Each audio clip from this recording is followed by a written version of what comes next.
একটু চিন্তা করে দেখুন তো, গোটা একটা প্রজন্ম জানতেই পারবে না আমরা বিশ্বকাপে শুধুমাত্র অংশগ্রহণ করার জন্যই খেলতাম না, আমরা বিশ্বকাপে খেলতাম বিশ্ব চ্যাম্পিয়ন হওয়ার জন্য।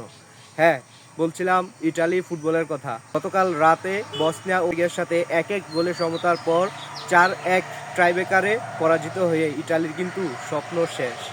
অর্থাৎ টানা 3টা বিশ্বকাপে অংশগ্রহণ করা হচ্ছে না, রেকর্ড 4 বারের বিশ্ব চ্যাম্পিয়ন ইটালির। বিষয়টাকে মানে কোনো পরিসংখ্যান দিয়ে যদি বিচার করি, কোনো লাভ হবে না।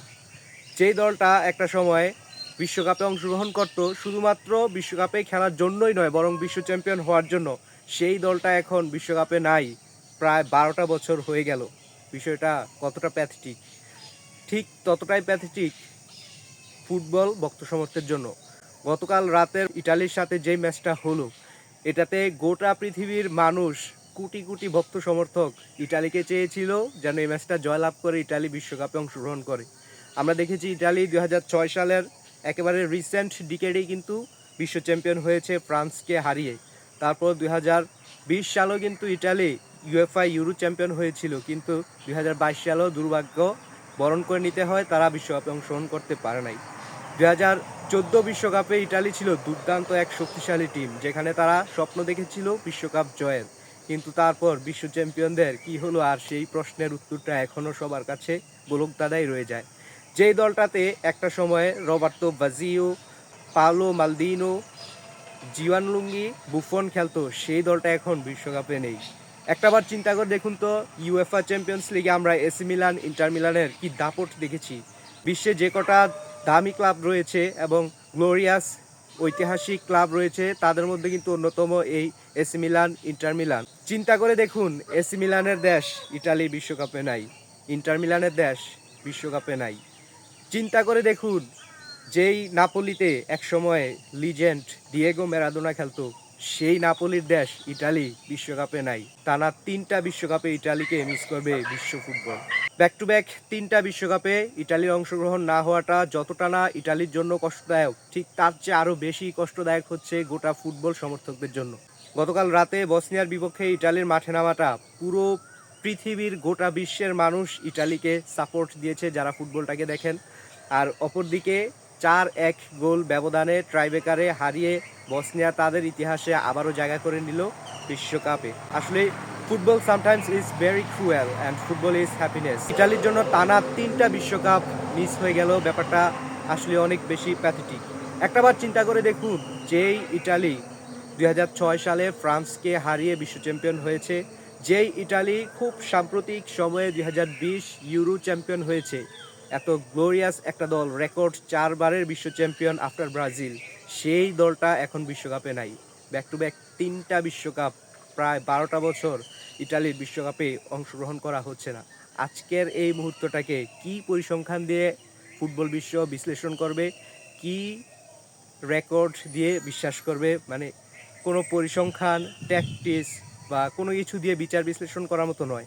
ইটালির ভক্ত সমর্থক পুরো বিশ্বব্যাপী রয়েছে, যারা ফুটবল ভালোবাসেন, ফুটবলটাকে যারা দেখেন, তারা কিন্তু ইটালিকে অনেক বেশি, ইটালির খেলাটাকে দেখে থাকেন, উপভোগ করে থাকেন।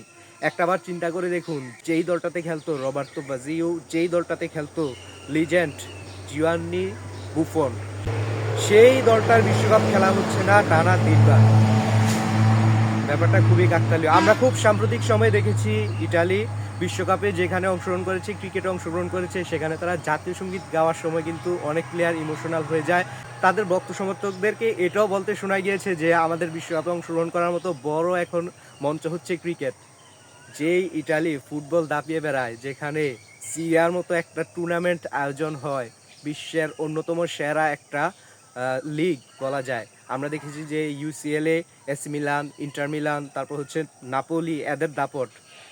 ক্লাব বিশ্বকাপের অন্যতম সেরা ফুটবলের আঁতুড়ঘর ইটালি টানা 3টা বিশ্বকাপে নেয়। আজকের এই দিনটাকে কি দিয়ে বিচার বিশ্লেষণ করবেন? কোনো পরিসংখ্যান, কোনো ট্যাকটিক্স, মানে কোনো ভুলভ্রান্তি, এসব কিছু কি ইটালিয়ান ভক্ত সমর্থকদের কি কোনো সান্ত্বনা দেওয়ার মতো স্কুপ আছে? চিন্তা করে দেখুন, 12টা বছর তাদের জেনারেশন, মানে যারা ইয়াং জেনারেশন আছে, তারা বলতেও পারবে না এবং জানতেও পারবে না ইটালি বিশ্বকাপে অংশগ্রহণ করতো, এবং ইটালি শুধুমাত্র অংশগ্রহণ করার জন্যই করতো না, ইটালি বিশ্ব চ্যাম্পিয়ন হওয়ার জন্য ফুটবলটা খেলতো। যারা ফুটবলটাকে দেখেন, যারা ফুটবলটাকে ভালোবাসেন, তারা অবশ্যই ইটালির ফুটবলটাকে দেখেন। সিরিয়ার যে কটা দল আছে, আয়াক্স বলেন, তারপর হচ্ছে Napoli, inter Milan, AC Milan, এগুলোতে তো আমরা চ্যাম্পিয়ন্স লিগে একেবারেই পরিচিত মুখ, অথচ সেই ক্লাব ফুটবলের দেশ ইটালি এবার বিশ্বকাপে নাই। ব্যাপারটা আসলে অনেক বেশি পেইনফুল। আজুরিদের জন্য পরবর্তীতে রইল অনেক বেশি শুভকামনা।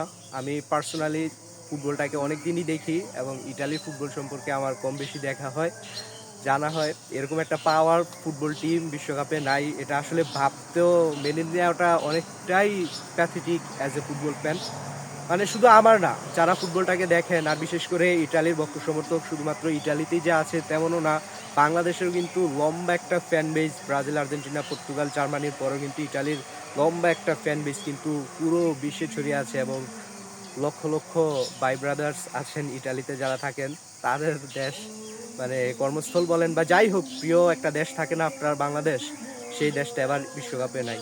2030 বিশ্বকাপে ইটালি যেন খেলতে পারে সে প্রত্যাশা করি এবং আমরাও মুখে আছি ইটালির একটা কামব্যাকের জন্য। ধন্যবাদ সবাইকে।